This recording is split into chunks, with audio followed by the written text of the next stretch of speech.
Hello everyone, welcome to my channel Sham Devani Kirti Goyal. Today we will study our new poem from class 8 book Honeydew, the poem 4 The Last Bargain. We often use the term bargain. What does bargain means? It means give and take of something. It is like an agreement between two persons that one gives and the other takes. So, anything we need to take, we need to pay a price. We human use material things like power, money, wealth, beauty, etc. Rabindranath Tagore has written this beautiful poem, The Last Bargain, which talks about something other than the material value. He was born on 7th May 1861 and died on 7th August 1941. He was a Bengali poet of India. He was also a philosopher and an artist. He wrote many stories, novels, dramas, as well as composed music and many songs. Let us start our poem, The Last Bargain. Now, let us do the word meaning. Hire, to get service in return for payment, काम पर रखना. Next is the stone paved road, the stony path, मतलब पत्थर की सड़क. अगला देखते हैं held. Held means caught, पकड़ा. Next one is counted for naught, was of no importance, महत्वहीन थी. कवि सड़क के किनारे घूम रहा था. वह चाहता था कि उसे कोई काम पर रख ले. कम एंड हायर मी, आओ और मुझे काम पर रख लो. I cried while in the morning, सुबह के समय मैं चिल्लाया. I was walking on the stone paved road, मैं पत्थर की सड़क पर चल रहा था. Sword in his hand the king came in his chariot, हाथ में तलवार थामे हुए राजा अपने रथ से आया. He held my hand and said, उसने मेरा हाथ पकड़ा और कहा, I will hire you with my power, मैं तुम्हें अपनी ताकत के बल पर काम पर रखूंगा. But his power counted for not, लेकिन उसकी शक्ति मुझे महत्वहीन जान पड़ी, इम्पोर्टेंट नहीं लगी.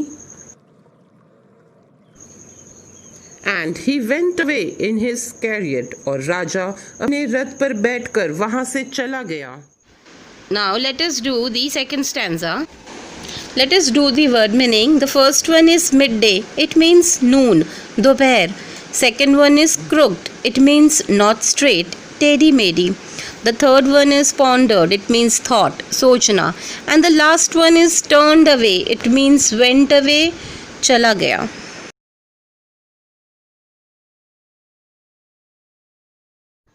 In the heat of the midday, दोपहर की गर्मी में. The house stood with the shut door, मकान के दरवाजे बंद थे. I wandered along the crooked lane, मैं टेढ़ी मेढ़ी गलियों में घूम रहा था. An old man came out of his house with his bag of gold, एक बूढ़ा व्यक्ति घर से बाहर आया अपना सोने से भरा थैला लिए हुए. I will hire you with my money, मैं तुम्हें अपने धन के बदले काम पर रखना चाहता हूँ. He weighed his coins one by one, उन्होंने अपने सिक्कों को एक एक करके तोला. बट आई टर्न्ड अवे, लेकिन मैं मुंह फेर कर वहां से चल दिया. Now let us do the third stanza. Now let us do the word meaning. Hedge, it means fence, bard. Next is a flower, it means filled with flower, फूलों से भरा होना. Another one is maid, it means girl, लड़की. Next is paled, means become weak, कमज़ोर पड़ गई. The last one is melted, it means turned, बदल गई. It was evening, शाम का समय था. The garden hedge was all a flower, बगीचा फूलों से भरा हुआ था. The fair maid came out and said, एक सुंदर लड़की आई और बोली,